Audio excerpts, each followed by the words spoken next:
আসসালামু আলাইকুম। সবাইকে আজকে বিকালের শুভেচ্ছা।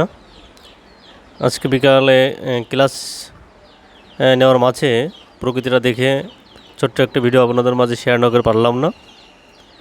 অসম্ভব সুন্দর ছিল আজকের বিকালের প্রকৃতিটা, সাথে ইউনিভার্সিটির ছেলেদের খেলাধুলা, পাশেই কৃষ্ণচূড়া গাছে এত চমৎকার ফুল ফুটেছে যেটা সত্যি অসাধারণ। এবং আজকের যে দৃশ্য, অনেক দিন পর এরকম দৃশ্য দেখে খুবই ভালো লাগলো। আশা করি আপনাদেরও ভালো লাগবে। যশোর বিজ্ঞান ও প্রযুক্তি ইউনিভার্সিটি সত্যি একটা অসাধারণ সৌন্দর্যমণ্ডিত এবং লেখাপড়ায় অন্যান্য উচ্চতা একটা প্রতিষ্ঠান। আপনারা আসবেন, দেখবেন এবং ভালো লাগবে এক কথায়। ধন্যবাদ সবাইকে।